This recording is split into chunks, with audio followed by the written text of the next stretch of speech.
Hi, I'm Mike Morales. You're watching us on Sipping Off the Cuff. We're on tequilaaficionado.com, part of Tequila Aficionado Media. Here I am in San Antonio, sweltering San Antonio. That gentleman over there, cool as a cucumber. Rick Levy in San Diego. Rick, we have been falling all over ourselves on Pasote tequila. This is from Felipe Camarena. Oh my gosh. 1579 15. El Patio. Look at the. I don't know if you can catch that on my camera. You probably see it better on Rick's. But bubbles, tiny bubbles. Ooh, yes. Yeah, Tiny bubbles are still going. Can you still see it? going strong. And you've never had the Anejo, right? So we're gonna I break the haven't. seal. Okay, I'm well, cracking this now. I'm gonna tell you. You Be, know, be before I careful crack it, breaking the seal. Be careful, because look what happened to me. Just putting it out there. maybe it's that Texas heat Yeah, well, melting yeah, the. it melts the hot glue. It reactivates a hot glue, and next thing I know, I'm prying this open with my thumbs. Yeah. So we've talked about the handmade bottles. Um, they're probably using some kind of mold as well, but they're unique bottles. They have that nice hammered finish to them.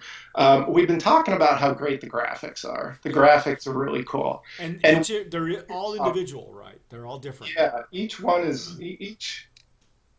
one is different. And Uh, did we discover what they mean finally? we figured it out. Okay. What is it? What's the? So the Blanco, the graphics are in tribute to the Aztec sun god. Uh, I'm gonna Yeah, murder don't even try. I'm sure it's like 12 Okay, letters and Aztec sun god. yeah. Okay, the Aztec Uh, sun god, that one. Patron of warriors, he blessed humans with warmth and fertility, but in return demanded live sacrifices. Yikes. Kind of like Felipe Camarena, right? He demanded live sacrifices. He's sacrificing the agaves. Yeah, that's what he's doing. Yeah, that's it. All right. You have Deliver big. me our virgin piñas. Yeah. All right. Now here we have the Reposado, Okay. and this features an Aztec jaguar warrior. These Oh, okay. military elite fought at the front lines and captured prisoners for their sun god, Oh, who okay. was So, sacrificed. okay. All right. So he was. So he was the lead generator, and the So sun god was the closer. Okay, I these are got the it. guys that hunt you down. These are the guys that hunt you down. All right, and we're at the Anejo now, and this kind of he looks a little bird-like. He is. Uh, this features an Aztec eagle warrior. Ah, The most feared fighters. Only the bravest noblemen and commoners of special merit could join their ranks. wow. So, an eagle warrior. So you have to be worthy to drink this tequila. Is that correct? Yeah. I'm Are we worthy, Mike? let's do this. I'm going to use my Glencairn. I know It's you've been using yours. it's a pale añejo. Now it's only aged 1 year, right? In American oak barrels. Am I gonna have the cork issue here? Be careful. Look at you. Ah, you lucked out, dude. I must be worthy. Yeah, you must be worthy. That's the big giveaway. If the cap comes off the cork, you die. No tequila for you. We push you off the pyramid. We're sending the Jaguar Warriors. You get voted off the island. Uh, Jeez. We mentioned that we've been reading some information that was sent to us by Three Badge Mixology, which is their importer, but also, they won at the San Francisco World Spirits Competition. They won medals, didn't they? Gold? Are they gold medals that they won? I think they. I don't have that information, Okay, but and it's not on the bottle. in any case, tasting panel, in their article in May of this year, May 2016, mentioned the fact that the barrels that they're using are at least 40 years old. So they are not imparting the usual wood notes that you are used to getting in virgin or whiskey barrels. And we noticed that even in the Reposado, though, it's only the Reposado was rested 6 months in the same types of barrels, the American oak, but the nose was very sweet, very, very much more what I was used to in a Highlands tequila. Now, this is really light for an Anejo. The color is just... Now, with the barrels being so old and so used, they probably don't have to do a lot of char on the inside. I would imagine it's a very light char. Doesn't say anything to me about charring at all. I have no clue if they have or not. I don't know if they've only held tequila. I have the slightest idea. All I know is that what it says here is they're 40 years old. Again, I'm getting a sweet nose, less sweet than the Reposados, just a hair. I didn't, I could pick up some sweetness on the nose in the Reposado, but it didn't. The sweetness wasn't huge to me. No. It was still very much agave accented with vanilla. Well, it's a big beefy Blanco. We mentioned that in fact some of the flavor notes will tell you on the Repo and the Anejo that there has a substantial mouthfeel, and I know when we were off camera I mentioned to Rick that the Blanco really coated my palate, and there are no additives in any of these tequilas, so you're allowed a 1% or so of additives, and there's nothing in here that's not natural. He's doing all this on, with the water. We mentioned it's a 60-40 blend of rainwater and spring water. 40% rainwater, 60% spring. Okay, the other way around. See, how does he come up with that? How did he, because when we did our Tenome, it's a 50-50 split, right? Yeah. And it's completely different booze. It's a whole different juice. The agave, the agave is still very big in this Añejo. And this Añejo, is just shy of a Reposado. Man. I'm getting like maybe some, I don't know, maybe like some roasted orange zest or something. Could be. It's a balance. It's really reached a balance with these older barrels and the flavor profile. So, are you still getting vanilla off of this? A little bit, not a lot, but are you getting as much as you did in the Reposado? Not on the nose. This is a much more muted nose to me. I think the Reposado really sings.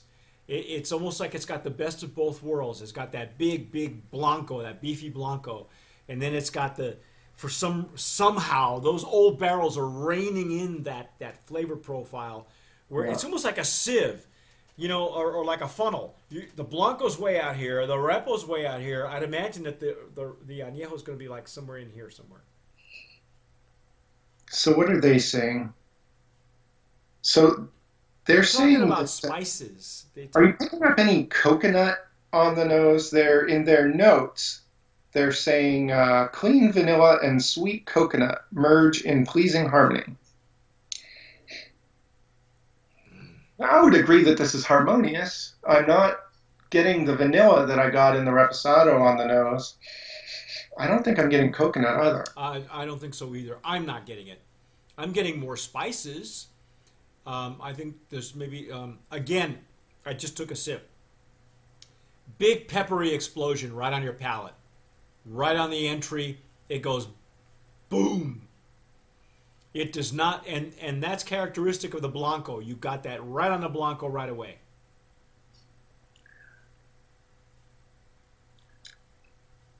Wow. Well, I love that it's not a sweet añejo. Yeah, it's not. You know, it's only an añejo because it's been aged a year. Yeah. You know, off camera, I know on camera you mentioned that it really is a kind of a blend of old school and new school.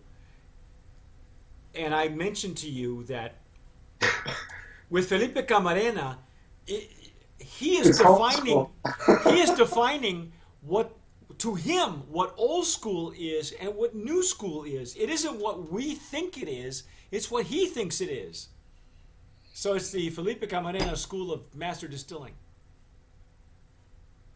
Because it really is, you know,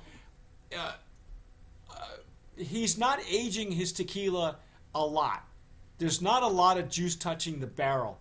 They're very, very pale in comparison to some of the other añejos that are aged longer than a year in whiskey barrels. This is his G4 añejo. And let me see if I can. Are you able to see the difference in color? I guess I need. I see a slight white difference. background. Yeah, like to me, you know, here I'm seeing that the G4 is it's a darker añejo. See if I can. But it's not. It's darker, but not by much.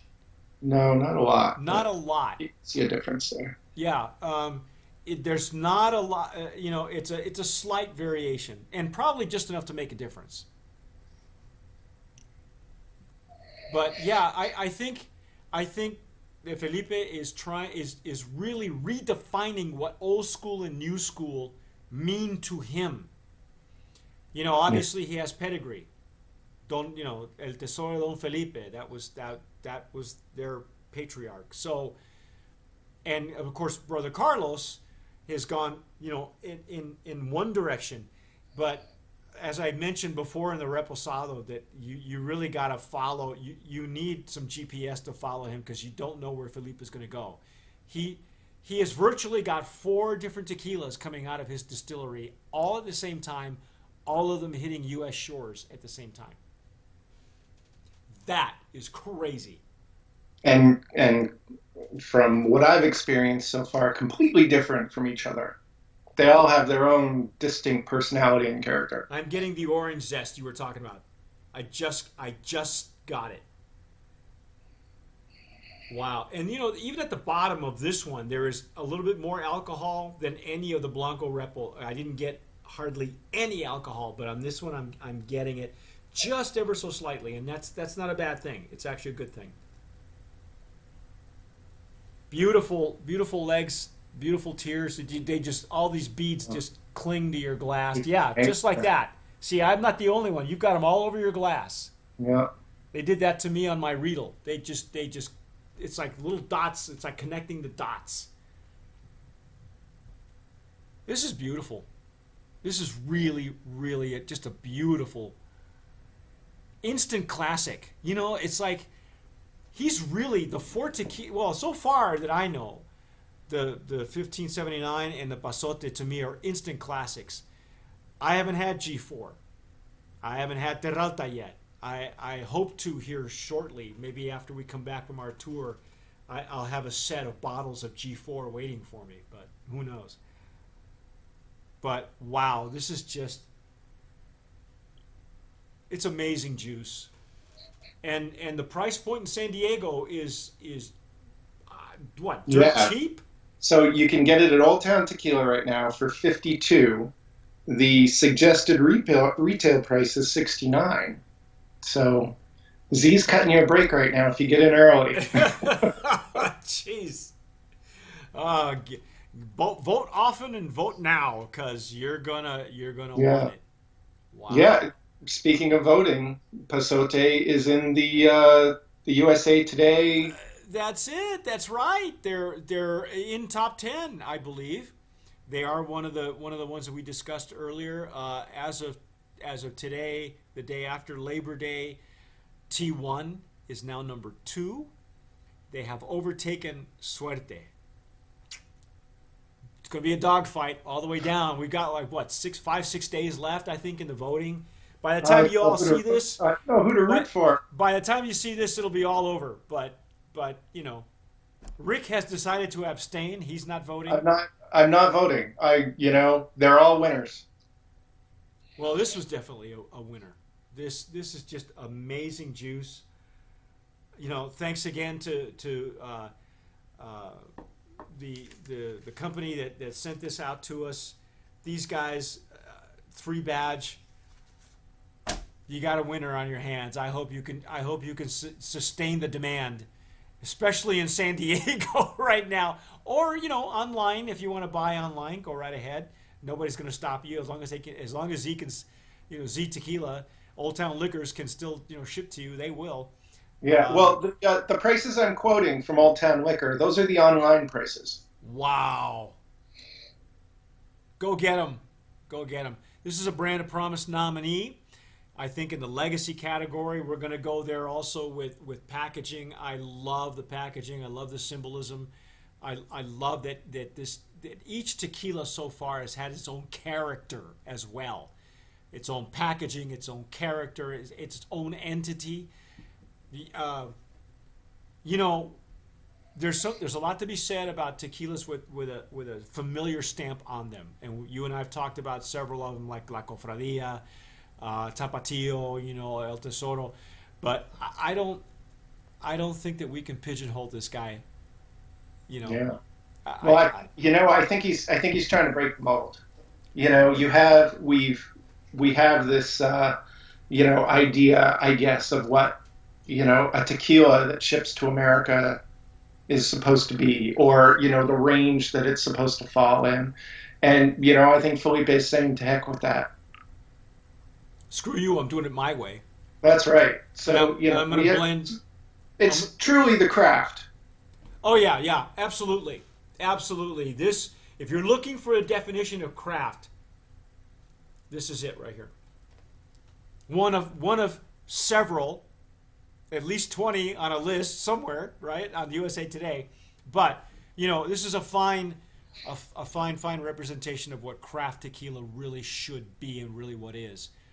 So kudos to Felipe Camarena and El Pandillo and all his fans and friends, and that's our take. I can't, we can go on, but again, Brand of Promise nominee. Thanks again to 3 Badge.